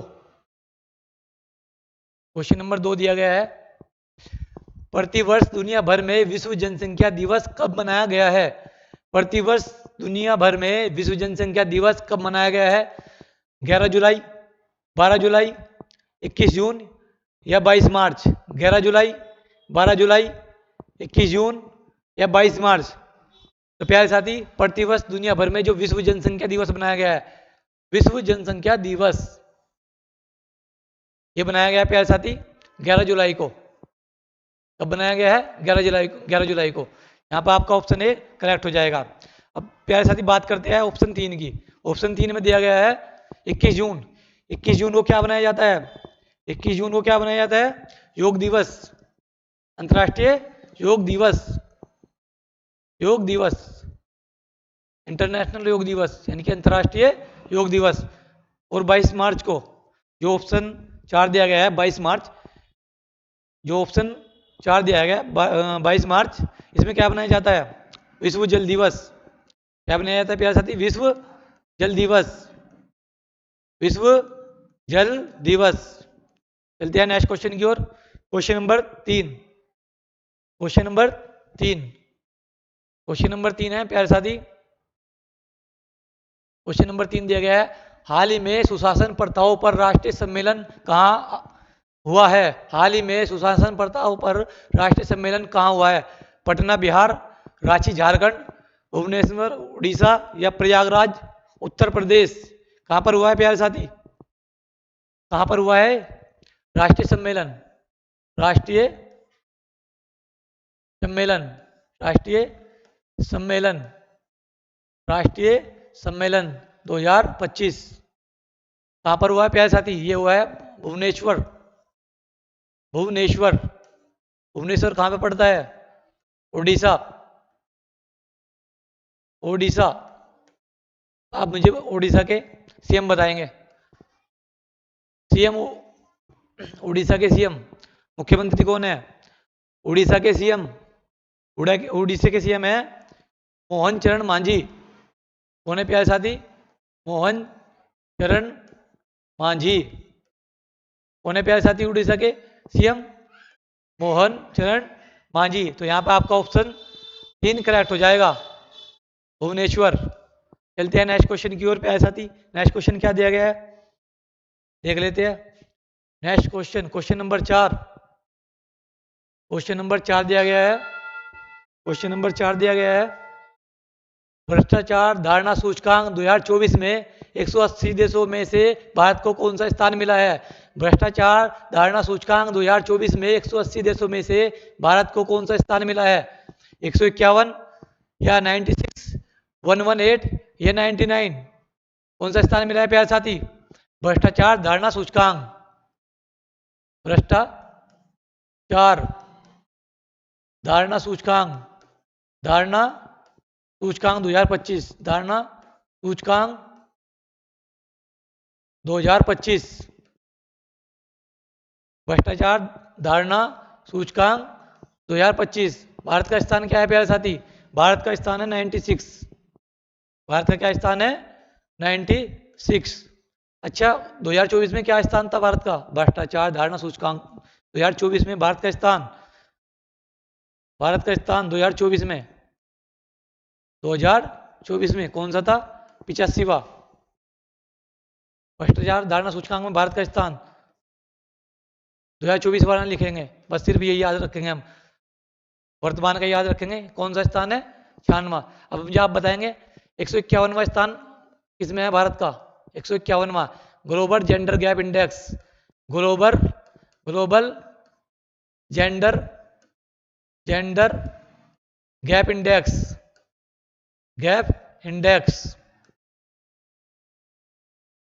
global gender gap index. अच्छा, 118वीं रैंक किसमें है भारत की वर्तमान में? 118वीं रैंक इस चीज में प्यारे साथी? हैप्पीनेस में, वर्ल्ड हैप्पीनेस में, हैप्पीनेस। अच्छा, ये 99 दिया गया है, ऑप्शन 4। ये ऑप्शन 4 है प्यारे साथी, 99। 99वीं रैंक क्या है में हमारी? 99वीं रैंक आप बताएंगे प्यारे साथी मुझे? 99वीं रैंक, 99वीं रैंक हमारी एसडीजी में। एसडीजी की फुल फॉर्म है sustainable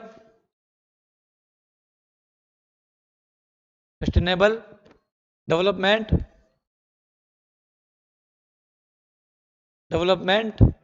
index, sustainable development index. अब बात करते हैं प्यारे साथी, आप मुझे बताएंगे 130वीं रैंक किस में है हमारी, और आप मुझे एक बताएंगे कि 115वीं रैंक किस में है हमारी। 130वीं रैंक किस में है हमारी? 115वीं रैंक हमारी किस में है? अच्छा, बात करते हैं भारत की 130वीं रैंक। भारत की 130वीं रैंक किस में है और 115वीं रैंक किस में है? 115वीं रैंक हमारी शांति में है। शांति में कौन सी है? 115वीं। अच्छा, 130वीं क्या में है हमारी? HDI जिसे बोलते, जिसकी फुल फॉर्म है ह्यूमन डेवलपमेंट इंडेक्स।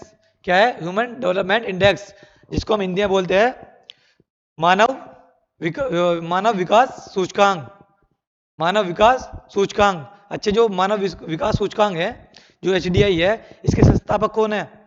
इसे शुरू करने वाले कौन है संस्थापक? पाकिस्तान के है महबूब उल हक। कौन है प्यारे साथी? महबूब उल हक। कहाँ के रहने वाले हैं ये? कहाँ के रहने वाले हैं? पाकिस्तान, नल्ला जिसके हाथ में हमेशा कटोरा होता है। कहाँ के रहने वाले हैं प्यारे साथी? पाकिस्तान। और इनके साथ थे हमारे प्यारे भारत के अमर्त्य सेन। भारत के कौन थे प्यारे साथी इनके साथ में? अमर्त्य सेन। बहुत ही इंपॉर्टेंट क्वेश्चन है प्यारे साथी, इसे एक बार आप इसका स्क्रीनशॉट लेंगे। मैं हट जाता हूँ साइड में, आप इसका स्क्रीनशॉट लेंगे, एक बार आप इसका स्क्रीनशॉट लेंगे, ठीक है प्यारे साथी। अब बात करते हैं क्वेश्चन नंबर 5 की। क्वेश्चन नंबर 5 क्या दिया गया है?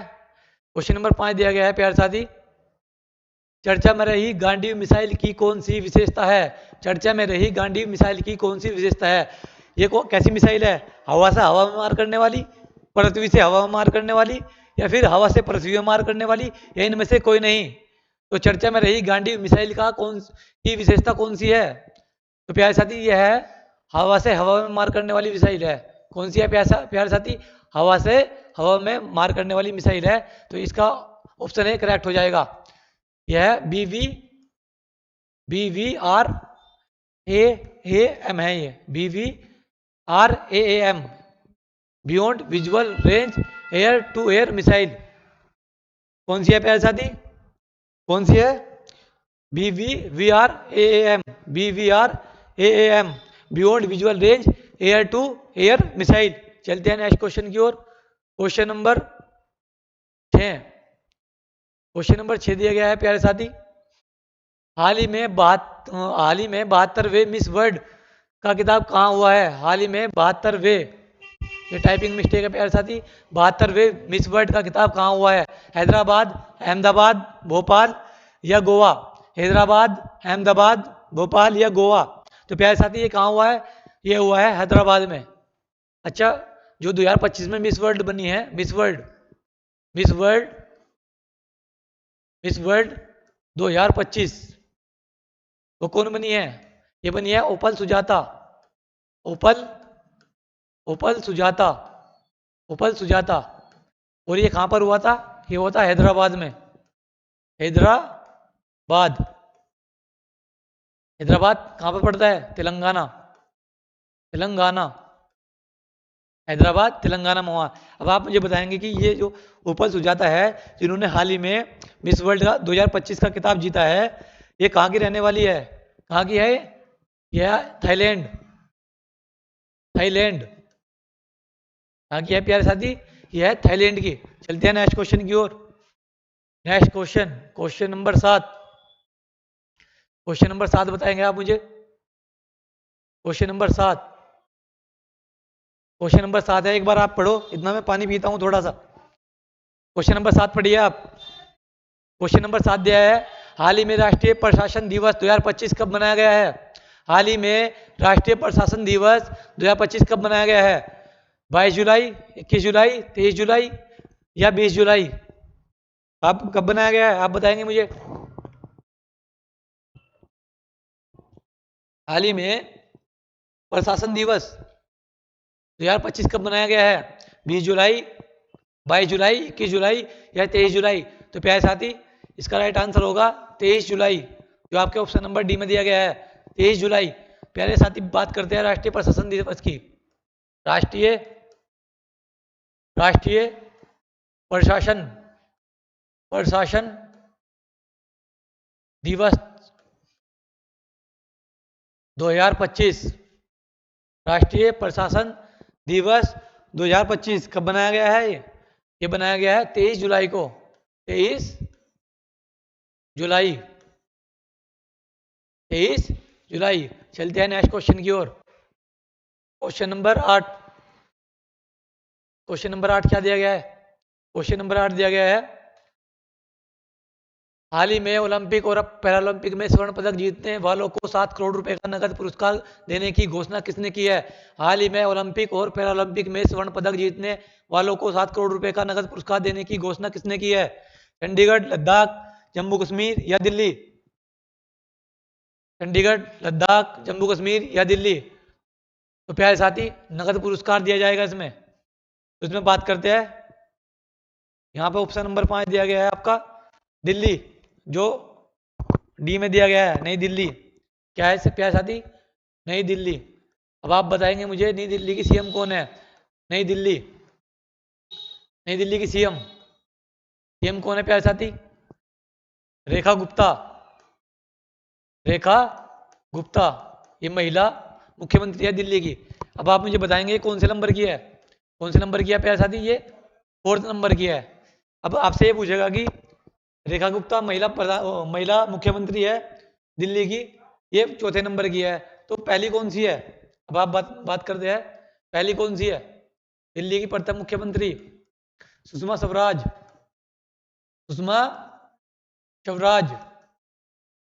कहाँ गया प्यारे साथी? दिल्ली की पहली मुख्यमंत्री सुषमा स्वराज। अब सेकंड बताएंगे आप मुझे, सेकंड कौन थी? सेकंड थी शीला दीक्षित, शीला दीक्षित। और तीसरी कौन सी प्यारे साथी? तीसरी, थर्ड थर्ड महिला मुख्यमंत्री आतिशी मरलेना, आतिशी मरलेना कौन सी पार्टी से थी ये? आम आदमी पार्टी, आम आदमी पार्टी। और रेखा गुप्ता कौन सी पार्टी से है? BJP, Bharatiya Janata party. ये कौन से है? बीजेपी से है। रेखा गुप्ता कौन से नंबर की है? चौथे नंबर की है। अब प्यारे साथी बात करते हैं इस क्वेश्चन की। जब जो इसमें स्वर्ण पदक जीतेगा उसे कितनी राशि दी जाएगी? उसे राशि कितनी राशि दी जाएगी? 7 करोड़। स्वर्ण पदक वाले को कितनी दी जाएगी? 7 करोड़ स्वर्ण पदक जीतने वाले को। स्वर्ण पदक विजेता खिलाड़ी को कितनी जाएगी? 7 करोड़। और जो रजत पदक जीतेगा, रजत पदक, उसे कितनी राशि दी जाएगी? उसे दी जाएगी 5 करोड़। 5 करोड़। पैसा की बात करते हैं अब। जो कांस्य पदक जीतेगा, कांस्य पदक जीतने वालों को दिया जाएगा 3 करोड़। 3 करोड़। और प्यारे साथी, जो स्वर्ण पदक और रजत पदक जीतते हैं खिलाड़ी, उन्हें एक ग्रुप ए की नौकरी भी दी जाएगी। ग्रुप ए की नौकरी, ग्रुप ए की नौकरी दी जाएगी। जो स्वर्ण पदक और रजत पदक जीतेंगे। और जो कांस्य पदक जीतेगा प्यारे साथी, जो खिलाड़ी कांस्य पदक जीतेगा, उसे क्या दिया जाएगा? उसे कौन सी नौकरी दी जाएगी? उसे दी जाएगी बी ग्रुप की नौकरी। ग्रुप बी की नौकरी दी जाएगी। ग्रुप बी की नौकरी। यहां तक हो गया प्यारे साथी। एक बार आप इसका स्क्रीनशॉट लेंगे, बहुत इंपॉर्टेंट क्वेश्चन है। एक बार आप इसका स्क्रीनशॉट लेंगे, जल्दी से लेंगे आप एक बार स्क्रीनशॉट, और आप मुझे बताएंगे ये घोषणा क्यों की गई है? क्योंकि खेलों को बढ़ावा देने के लिए, खेलों को बढ़ावा देने के लिए,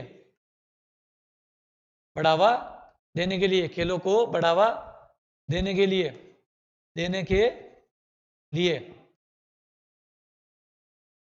चलते हैं नेक्स्ट क्वेश्चन की ओर प्यारे साथी। नेक्स्ट क्वेश्चन क्या है? Next question number 9। Question number 9 दिया गया है, केंद्रीय सहकारिता मंत्री श्री अमित शाह द्वारा लॉन्च होने वाली राष्ट्रीय सहकारिता नीति 2025 किस नीति की जगह लागू होने वाली है? केंद्रीय सहकारिता मंत्री श्री अमित शाह द्वारा लॉन्च होने वाली राष्ट्रीय सहकारिता नीति 2025 किस नीति की जगह लागू होगी? 2002, 2004, 2008 या 2010? क्या साथी बात करते हैं हम राष्ट्रीय सहकारिता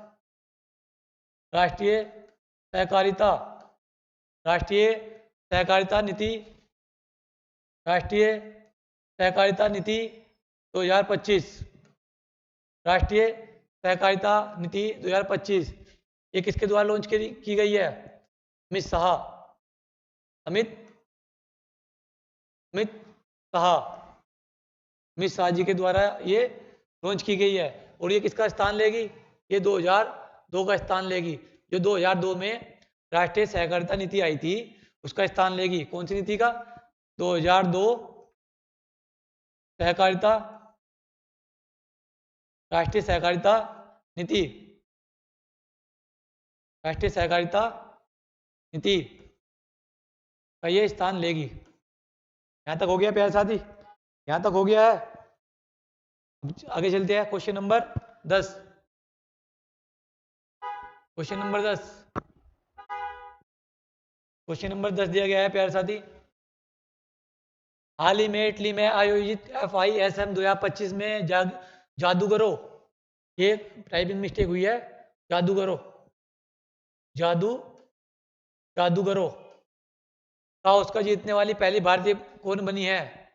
कौन बनी है प्यारे साथी? हाल ही में इटली में आयोजित FISM 2025 में जादूगरों का उसका जीतने वाली पहली भारतीय कौन बनी है?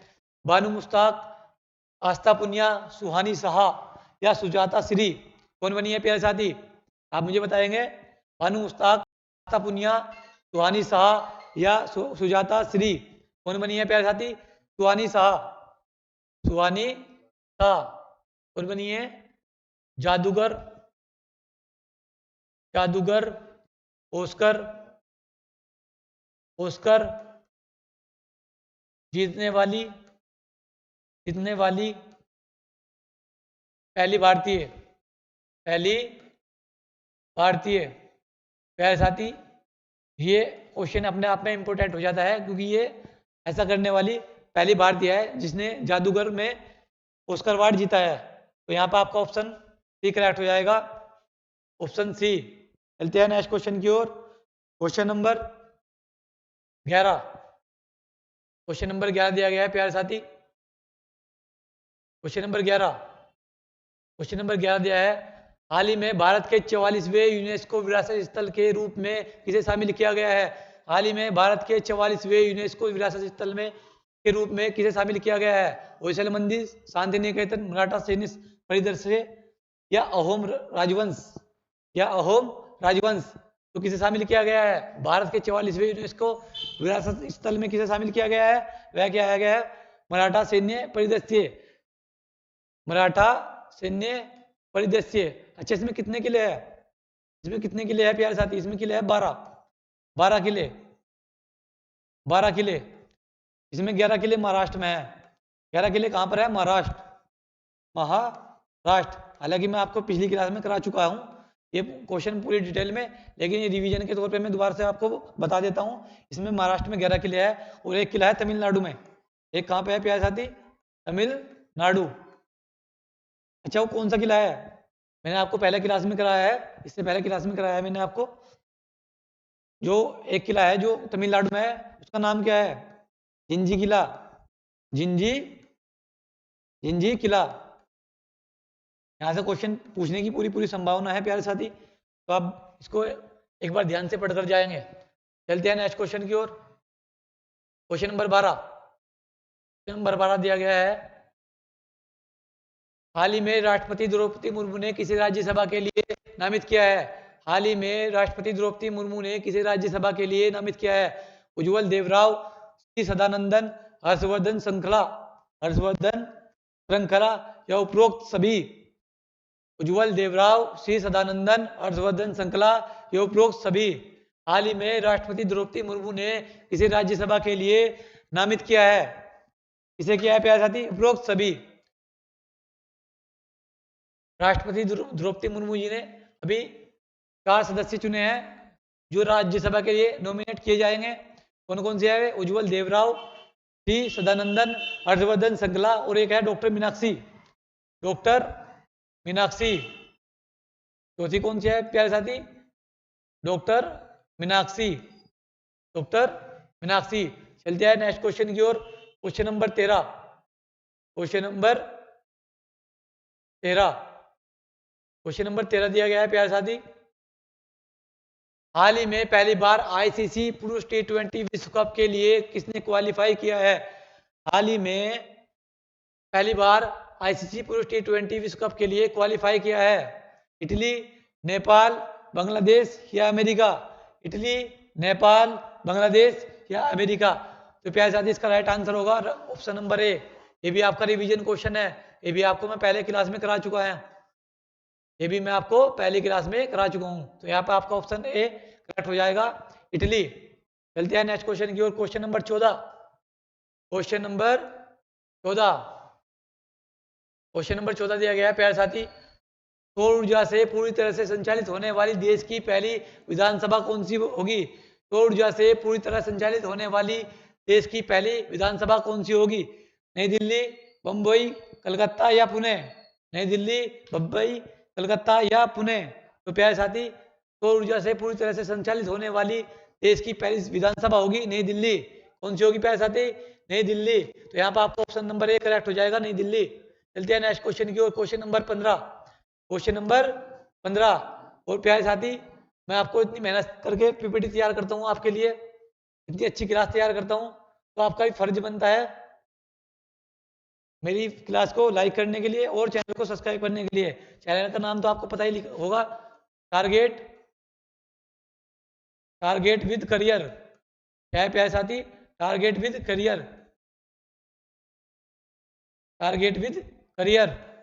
एक बार आप इसे सब्सक्राइब करेंगे एक बार आप इसको सब्सक्राइब करेंगे टारगेट करियर को और हमारे इस छोटे से परिवार से जुड़ने का प्रयास करेंगे। चलते हैं नेक्स्ट क्वेश्चन की। क्वेश्चन नंबर 15 कराता हूँ मैं आपको। क्वेश्चन नंबर 15 क्या है प्यारे साथी? हाल ही में भारत के 87वें शतरंज ग्रैंड मास्टर कौन बने हैं? हाल ही में भारत के 87वें शतरंज ग्रैंड मास्टर कौन बने हैं? पी श्याम निखिल, श्री आर या श्री कृष्णन या R Vaishali? P Shyam Nikhil, Shri Hari L R, Hari Krishnan या आर वैशाली? तो यहाँ पर आपको ऑप्शन 3 करेक्ट हो जाएगा, हरि कृष्णन। ये 87वें बने हैं ग्रैंड मास्टर। अच्छा आप मुझे बताएंगे भारत के प्रथम ग्रैंड मास्टर कौन थे? भारत के प्रथम ग्रैंड मास्टर किस खेल में बनाए जाते हैं? शतरंज में। किसमें? शतरंज में। भारत के पहले ग्रैंड मास्टर कौन थे प्यारे साथी? विश्वनाथन आनंद। विश्वनाथन आनंद। विश्वनाथन आनंद। विश्वनाथन आनंद, इनकी एक बुक थी विश्वनाथन आनंद जी की। विश्वनाथन आनंद जी की बुक का नाम क्या था प्यारे साथी? बुक का नाम था Mind Master. Mind Master. Mind Master. चलते हैं नेक्स्ट क्वेश्चन की ओर। Question number 16। क्वेश्चन नंबर 16 क्या दिया गया है प्यारे साथी? क्वेश्चन नंबर 16 दिया गया है, हाल ही में मुख्यमंत्री योजना किसने शुरू की है? हाल ही में मुख्यमंत्री योजना किसने लॉन्च किया है? वह किया है बिहार ने। किसने किया है प्यारे साथी? बिहार ने। यहाँ पे आपका ऑप्शन ए करेक्ट हो जाएगा। ये भी आपका रिवीजन क्वेश्चन था। Question number 17। Question number 17। Question number 17। Question number 17 दिया गया है प्यारे साथी, हाल ही में युवा आध्यात्मिक शिखर सम्मेलन कहाँ हुआ है? हाल ही में युवा आध्यात्मिक शिखर सम्मेलन कहाँ हुआ है? वाराणसी, लखनऊ, प्रयागराज या हरिद्वार? वाराणसी, लखनऊ, प्रयागराज या हरिद्वार? इसका राइट आंसर होगा प्यारे साथी वाराणसी। क्या होगा प्यारे साथी? वाराणसी। आपका ऑप्शन नंबर ए करेक्ट हो जाएगा, वाराणसी। चलते हैं नेक्स्ट क्वेश्चन की ओर। क्वेश्चन नंबर 17, ये भी आपका रिवीजन क्वेश्चन था। Question number 18। क्वेश्चन नंबर 18 दिया गया है प्यारे साथी, हाल ही में WHO द्वारा मलेरिया मुक्त प्रमाणित होने वाले अभिजन क्षेत्र का पहला देश कौन बना है? हाल ही में WHO द्वारा मलेरिया मुक्त प्रमाणित होने वाला अभिजन क्षेत्र का पहला देश कौन सा बना है? सूरीनाम, जिम्बाब्वे, सूरीनाम, जिम्बाब्वे, घाना या टोबैको? कौन सा होगा प्यारे साथी? सूरीनाम, जिम्बाब्वे, घाना या टोबैको?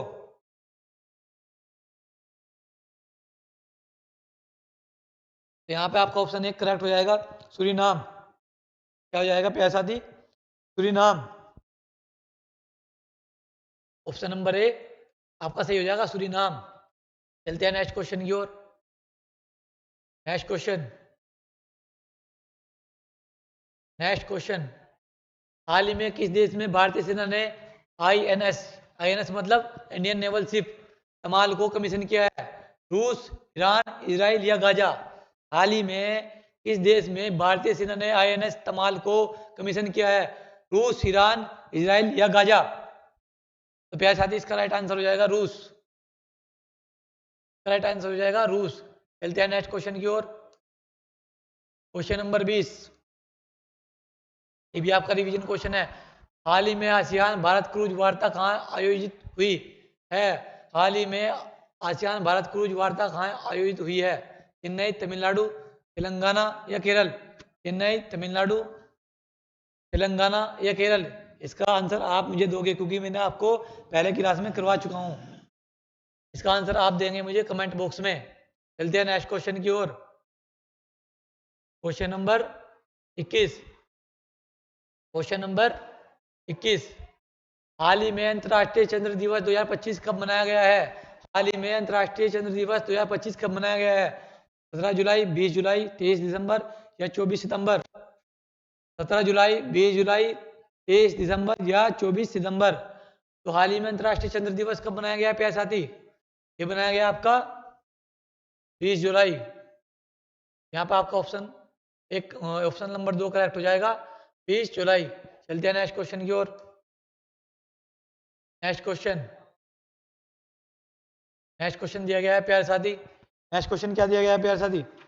नेक्स्ट क्वेश्चन दिया गया है, हाल ही में फीफा का फुटबॉल फॉर स्कूल्स F4S कार्यक्रम कहाँ लॉन्च हुआ है? हाल ही में फीफा का फुटबॉल फॉर स्कूल्स F4S कार्यक्रम कहाँ लॉन्च हुआ है? बंगाल, बिहार, उड़ीसा या जम्मू कश्मीर? बंगाल, बिहार, उड़ीसा या जम्मू कश्मीर? प्यारे साथी कहाँ हुआ है? ये हुआ है आपका बिहार में। कहाँ हुआ है प्यारे साथी? बिहार में। कहाँ पे हुआ है प्यारे साथी? बिहार में। चलते हैं नेक्स्ट क्वेश्चन की ओर। Next question, question number 23।